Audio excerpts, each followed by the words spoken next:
एक घने जंगल में एक बड़ा और भयानक शेर रहता था। वो जंगल का राजा था और अपनी ताकत के नशे में चूर था। वो रोजाना जंगल के जानवरों का शिकार करता और उन्हें खा जाता। इससे जंगल के सभी जानवर बहुत डरे हुए थे।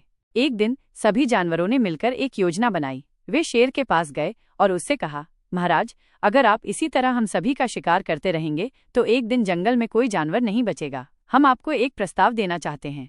शेर ने गुर्राते हुए पूछा, क्या प्रस्ताव है? जानवरों ने कहा, हम हर दिन बारी बारी से एक जानवर को आपके पास भेजेंगे ताकि आपको शिकार करने की जरूरत न पड़े। शेर को यह प्रस्ताव पसंद आया और उसने इसे स्वीकार कर लिया। अब हर दिन एक जानवर शेर के पास जाता और वो उसे खा जाता। एक दिन एक छोटे से खरगोश की बारी आई। खरगोश बहुत चतुर था और उसने सोचा कि उसे अपनी जान बचाने के लिए कुछ करना होगा। वो धीरे धीरे चलता हुआ शेर के पास पहुंचा। शेर गुस्से से दहाड़ते हुए बोला, तुम इतनी देर से क्यों आए? खरगोश ने डरते हुए कहा, महाराज, रास्ते में मुझे एक और शेर मिला। उसने मुझे रोका और कहा कि वो इस जंगल का असली राजा है। उसने मुझसे कहा कि वो आपको खा जाएगा। शेर ये सुनकर आग बूला हो गया। उसने कहा, मुझे उस शेर के पास ले चलो। खरगोश शेर को एक गहरे कुएं के पास ले गया और बोला, महाराज, वो शेर इसी कुएं में रहता है।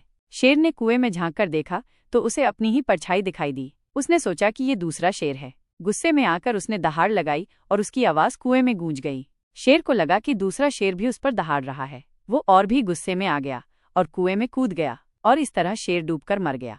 जंगल के सभी जानवर बहुत खुश हुए और उन्होंने खरगोश की चतुराई की प्रशंसा की। उस दिन से जंगल में सभी जानवर शांति और खुशी से रहने लगे। बच्चों, इस कहानी से हमें ये सीख मिलती है कि हमें कभी भी विषम परिस्थितियों में अपना धैर्य नहीं खोना चाहिए। खरगोश के सामने मौत थी, फिर भी उसने अपने दिमाग को शांत रखा और विवेक से काम लिया। इसी तरह से हमें भी कठिन समय में शांत रहकर बुद्धिमानी से काम लेना चाहिए।